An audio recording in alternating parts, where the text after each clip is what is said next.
Hi and welcome everyone to today's presentation of Polygiene. My name is Stefan Knutsson. I'm an equity analyst here at ABG covering the company. And with me today I have the CEO Ulrika Björk. Welcome Ulrika. Thank you very much. Hi, my name is Ulrika Björk and I'm the CEO of Polygiene Group, which I've been the last 4 years. I would like to take you through a presentation of the Polygiene Group. And we have a mission that we would like to change the way we view products and transform them from fast consumables to durables. And Polygiene Group is the global leader of branded antimicrobial technologies and odor control solutions. And we treat textiles and hard surfaces to ensure that they remain hygienic and fresh and also protect the products that are treated. Next slide, please. To just give you a short history, the background. So the company was founded back in 2006, and we are a spin-off of the Perstorp Group. So when the SARS epidemic was raging back in 2004, the demand for antimicrobial treatments were increasing.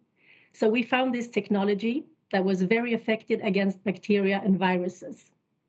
So we started out in the hard surface area where we could find areas and products that were full of bacteria, and that was mainly in the healthcare sector, toilet seats, door handles, and we tried to get this to market with a brand name Polygiene. After a couple of years, the Swedish outdoor and sport brands approached us and asked if this was possible to also be able to treat in textiles because they have a challenge with odors in mainly training clothes. And that showed out to be a really good solution. So we started to approach the textile industry. And we had a major breakthrough in 2012 when the big sport brands like Adidas and Patagonia jumped on board. And then in 2015, the board decided that this is something we could really commercialize and get a really big success from. So we brought in some money and we decided to build the brand Polygiene for these kind of solutions and also build an organization that could grow and offer this to the world. In 2016, we were listed at Nasdaq First North, and we also entered into new segments like lifestyle and home textiles. And we also started to expand our agent network. And in 2018, we did a big change in the company. We actually changed the sales and market strategy. I was appointed in January 2018, so we did some big important changes. And one was that we changed the way we positioned the company. So instead of being a company for odor control, we were actually a company who could provide sustainable solutions for the textile industry, which is well needed.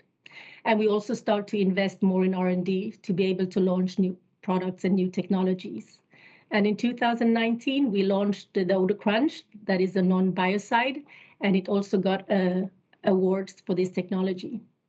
And we also established subsidiaries in Hong Kong and in China, in Shanghai, for further expansion into Asia. And then in 2020, as you know, the pandemic hit, and we knew that we have this technology that was very efficient against virus and also coronavirus, like it was back in 2006. So we actually was very fast to market to launch the technology called Viraloff, that is against antiviral treatments.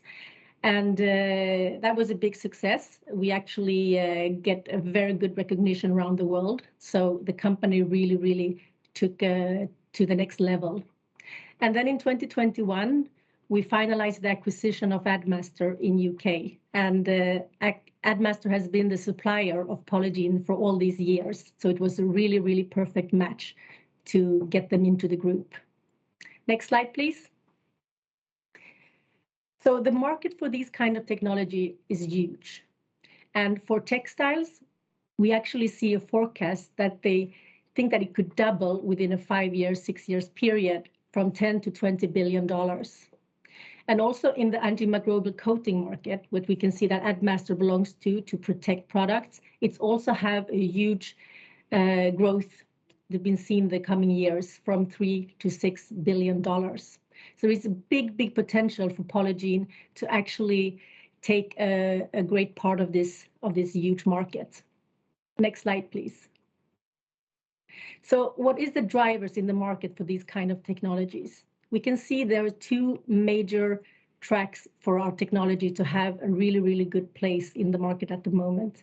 First, we have the sustainability trend that actually for textiles, there is a goal, it's a global goal for the Agenda 2030 to actually have the global footprint of the CO2 emissions. And Polygiene could be part of that solution. And we also see now in a post-pandemic world that the awareness and the demand and interest for these kind of technologies that protects products is actually been increasing as well. So we have two great opportunities here with our technologies to get out and grab some market shares. Next slide, please. So what we do is we're building this ingredient brand, and an ingredient brand is something that need to be in partnership with somebody else. We don't have our own products, we just have a technology that could enhance another product. So the partnership is very important for us, and we build the brand as the consumer can create a pull for wanting this technology. They know what this is and they would like to have it. So in the freshness side, we have the Polygiene brand, and on the protection side, we have Biomaster. So you can divide it into textiles and hard surfaces. Next slide, please. So what is our offering to the market? You can say it consists of three important parts. The first is, of course, the technology that could enable that the function is there. And we have the right technologies, and we also know the application process behind it. The second one is the marketing program. And that is something that is super important when you build an ingredient brand, because you need to communicate the function to the end user so they understand and value and want to pay extra for this technology. And then the third is the service and the support that we can offer to our brand partners from the day we sign the contract until the product is actually in the end consumer's hand. This is a long journey, and Polygiene supports in all of these areas in this journey. So I will just walk through very quickly. Next slide. I will start with the technology. So this is the first one. It's the Polygiene Biostatic, and it's an antibacterial treatment. So when you treat a fabric with this kind of technologies, you actually stop the bacteria to grow. And everybody knows that it's the bacteria who causes the odor. And we test all these technologies to special ISO standards and other branch standards. So everything is done on independent labs. And we also have a blue sign and Oecotext approved technology. And that means that we actually meet the requirements that is for to be a sustainable and a good technology. Next slide, please. And then we have the Viral Off that was launched in 2020. And it's also based on the same active ingredient like the biostatic. So it's based on a natural silver salt, silver chloride. And we also made tests that it actually is very efficient against the SARS-CoV-2 virus, and it reduces the virus of 99.9% within 2 hours. The application process is the same for both of these technologies. They actually go into an existing water bath in the production of the fabrics. So it means that you don't need to add more water or electricity to get the technology on the fabric. So it's very efficient and straightforward. Next slide, please. So there is in Sweden a silver debate, and we use silver in these two technologies. And it's important to know when you're working with chemicals, it's very regulated because of, to be careful with all the chemicals around. So we need to follow the regulations and to be compliant in every stage. And since it's a silver-based, we decide that we always use as little as possible, but so much as needed to get the required function. And as I said, we only uses the global test standard protocols. And we have more than 4,000 positive tests in our database to show the efficacy. And we also know, of course, the 500 customers we have that are really happy and satisfied with us. They continue to buy from us year after year. And we have done this LCA analysis, and that is life cycle assessment, to show what is the cost of a lifetime of this product. For instance, if you take a t-shirt, they have a small cost of production, but if you put Polygiene on and you just skip 1 or 2 washes, you can actually show that these t-shirts saves a lot of energy a lot of resources because you prolong the lifetime of it. So that is actually the reason and the benefit by using Polygiene's technology. And then it comes to the regulatory. We also get question from some organizations in Sweden that this will be forbidden and this is not legal or what all these things. We just want to say that everything, all biocides are evaluated and classified in the BPR in Europe since year 2000. So for 22 years, they've been evaluating all biocides in the market. And as I said, Polygiene always follow the regulations and we are 100% compliant. And if there will be a ban in the future, there is nothing that points at that direction, but if this will affect around 15% of the Polygiene group's total business. So of course, there will not be a big hit on us. And if that will happen, we have other technologies. We are not married to the silver. We can actually use other technologies to get the same performance. So just a small statement and facts around the silver debate in Sweden that only exists in Sweden and nowhere else in the world. Okay, I go to the next slide, please. So then other technologies, we have another one, it's called odor crunch, and it's an odor absorption treatment. So if you look at the biostatic and the viral off, they are working before the odor appears. So you actually kill the odor at the source. But if you have odor, this technology could actually absorb the odor molecules and crunch them down so your nose can't feel it anymore. And if you put these two products in combination, you take the biostatic to keep the bacteria out, and you also you complement with this odor absorption. You had 100% full cover of all odors that could occur in a textile. Next slide, please. And then we have the AdMaster technology called Biomaster, and that is for hard surfaces. And this one can go into all materials.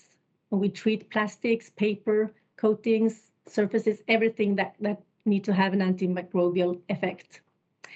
And as the same, you go into the production stage of the products. So you can go up either like a master batch into the plastic, or you can be coated on top of a surface. And there's also, of course, ISO standard test to prove the efficacy and the performance. And then we have other technologies as well, but I don't go into them, but we have Verimaster, we have ScentMaster and Masterpiece as well, that also in the portfolio. Next slide, please. This is just to show the categories where we have these Stays Fresh technologies. And of course, we are big in sports and we're big in outdoor lifestyle, but also in the home textile is growing very fast. And we also in bags is a good benefit to have this technology. Next slide, please. Yes, and this is just an example of partners. We work with Adidas. It's the biggest customer since 2012. They've been with us for almost 10 years now. We have the Samsonite that they treat both the inside and outside of the suitcases.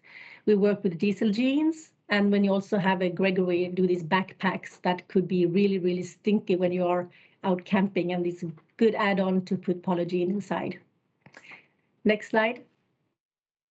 Yeah, and this is a category for the hard surfaces where you have when you need product protection. So for instance, in food and catering, we have the healthcare sector that is quite big in manufacturing and industrial, and also, of course, in home and leisure, and definitely in the transport business. All public areas is very important and really interesting now, since we are in a post-pandemic world and there will be more viruses spread coming. So I think it's very good to have Polygiene Biomaster inside.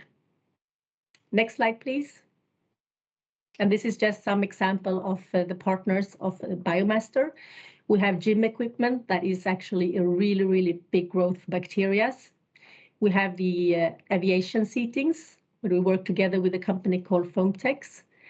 Mirrortone, they are doing panels, wooden panels for public spaces.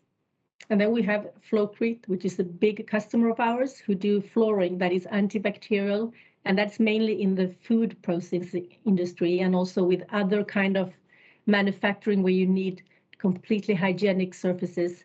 Then we have Biomaster in Flowcrete. Next slide, please. And this is just to show the marketing activities we do together with our partners. We really help them to sell through, communicate, and make their products to actually be worth more and valued more. So with our add-on. Next slide, please. And this is to show how it can look when we co-brand together with our partners. So we have this diesel secondhand partnership, for instance, and we also do jeans, new jeans where we treat and we also brand to show the end consumer what this is all about. So this is just an example. Next slide, please. Yes, and then it's the support package, what I told you, the third part of the offer. We have a global team. We have presence all around the world, mainly close to the customers and the production areas. We have now 48 people in the group, full-time employees, subsidiaries in the UK, Hong Kong, and Shanghai. We also have this compliance and regulatory support that is really important because, as I said, when you work with chemistry, you need to be really, really cautious what you claim, follow all the regulations, and we help our customers with that support, and that is very, very important that you get everything right. So we support through all the process with our customers. And next slide, please. Yes, so just a summary, why Polygiene is a good investment. We have a vision, and it's more relevant than ever.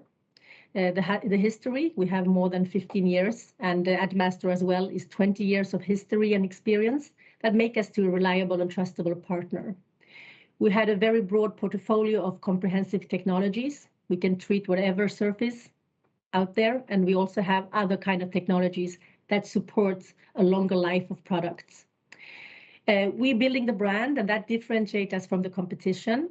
We also are very focused on the sustainability now, so we do the ESG reporting. We follow the GHG protocol, so we're measuring our carbon footprint, and we also set up goals for these sustainable development goals that the United Nations set up, is 17, and we work with 3 of them.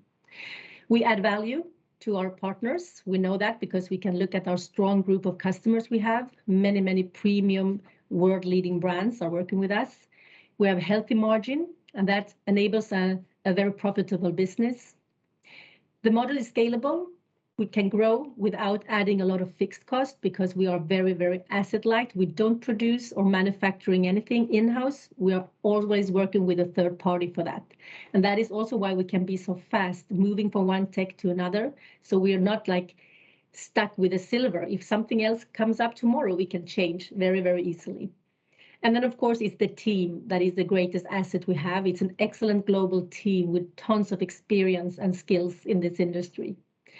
And then also, we have a very strong position now financially. We have a high growth pace. We have positive cash flow and healthy margins. Next slide, please. And this is just to see where we are, how big we are. We had a net sales last year of 182 million SEK, operating with an EBITDA of 23%. And then the first quarter was a little bit slow, but it's always slow because in the first quarter we have the Chinese New Year and we also have lockdowns now. So actually just the 1.5 months of production on the textile side in the first quarter. And then of course we're also challenged by, the supply chain. We have raw material deficit sometimes, and we have struggling to get goods out. And also of course that our partners, if they suffers, we suffer with them because we are depending on their productions. So it's a bit, the times are a bit like challenging now, like for everybody, but we can see it's a very bright future coming. The pipeline is good, and have a good confidence in the year coming. Next slide, please. And this is just to show a little bit where we're aiming. We released a business plan, a new goal for 2026, where we're aiming for 1 billion SEK with a margin EBITDA of 30%. And where we're going to grow is in these 4 areas. We have the existing business that just started. We just start to cross sales now with the new technologies we got with the acquisition from Addmaster. We're working in new categories, the new segments, like we haven't just opened up with the transport, with the hospitality, is just in the beginning. So there is something where we definitely can grow on. And then, of course, new technologies is super important. The product development and the R&D team is working hard to get the new technologies, the tomorrow's technologies in already now. And then also we have an ambition to grow with acquisitions as well. Next slide, I think was the last. Oh, yes, and this is just to show the board of directors. We have a very experienced and very solid board of directors with big ownerships. So it's Jonas, the chairman, been with us for 10 years. We have Håkan Lagerberg, also been a couple of years now. Martin, also one of the old Polygiene. He was the consultant back then, and now he's been in a board for a couple of years.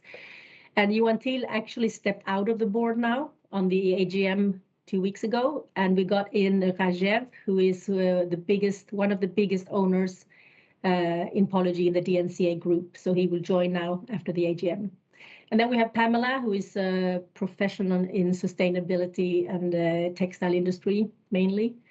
And then we have Paul Morris, who was the founder and the owner of Admaster, and he is also the biggest shareholder we have today. So it's a very strong, knowledgeable board we have. That was the last slide, I think. Yeah, thank you. Thank you, Ulrika, for the presentation. First off, you mentioned that your market is expected to grow around 10% annually until 2026. But yet your ambition is to outperform that growth quite substantially as of your new financial targets. Can you just detail a bit more how you aim to grab market share and from whom?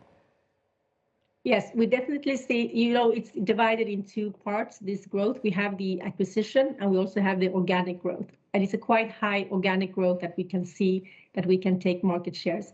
And that is actually because our offer to the market is the strongest one, because we also add on the branding and the marketing support and the sell-through activities. That is nothing what the competition is doing.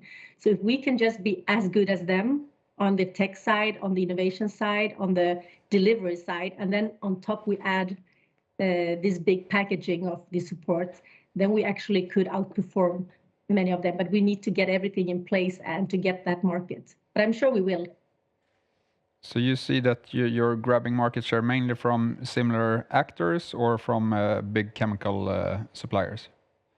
Yeah, I think, as I said before, we are not trying to be the chemical company. Well, I don't know if I said it, but we are not seeing ourselves as a chemical company. We are more selling a function. We are a brand. We're an ingredient brand. So I think that, yes, we could take from the competitors we have. There are like a handful of them that definitely could take market shares, but also from, new players that don't have this function or this technology today at all. They don't know about it. It's still unknown territory, this kind of functionality. I mean, we've been around for 15 years. This technology in textiles, for instance, is maybe 10, 15 years old. So it's quite a young market, I would say. And also now when we have the sustainability, don't want to say trend, but the new normal, then we need to use the product that are produced as long as possible. So I think we have a good position. And short term, you experience some issues now with troublesome supply chains, lockdowns in Asia, a consumer that is getting squeezed from inflation and higher interest rates. But how do you see these issues playing out here in the second quarter and for the remainder of the year? Yeah, we still is challenging because we have the war as well, and the supply chain are quite disruptive now. We have lead times that are very, very long compared to 2-3 years ago. So I think it will last for at least a couple of months, quarters more. But in the same time, there are still business out there. Something is produced, so we just need to get that business in. And as I said, I'm looking quite bright on the future, even if we have these strugglings with the shortages we managed to cope with it quite well, to navigate it. But the outer external factors is really, really hard. And especially if the brands decide to postpone or if they want to decrease the volumes of a production, we can't do much about that. And we need to be in that products that are produced. We can't sell on our own because we're just the tech. We are not the product. So we are very dependent on that, but still I look bright on the future. And the lockdown situation in Asia, how do you view that now here in the second quarter? There's still lockdown. We have people in Shanghai. They're still inside. They can't go out. They can't even go out to buy food. It's delivered to the door. We don't know. I heard now end of May that they will release that, but I'm not sure. And then they close in different areas. So sometimes they close just a region if they have cases there. And that could be where we have a mill that produce fabrics. And then it will be delays. We haven't seen canceled crazy orders like, we just skip it. We just see, okay, it will be 4 weeks later or 2 weeks later than planned. But it still affects us because it's still a pandemic in China at least. Perfect. And lastly, then, what would be your top priorities for 2022? Top priorities, I would say the product development, the R&D, because that is something that we, since 2019, tried to push, and we don't have a lot of resources in there still. But I think that we will see something really interesting coming out. And it's, of course, focus on the existing business we have. We have a lot of great customers, and to grow them is quite faster and easier than to grab new business all the time. I think it's better to grow the accounts we have in priority for just getting new business in all the time. Yeah. Perfect. Thank you very much, Ulrika, for coming and presenting with us today. Thank you. Thank you. Bye.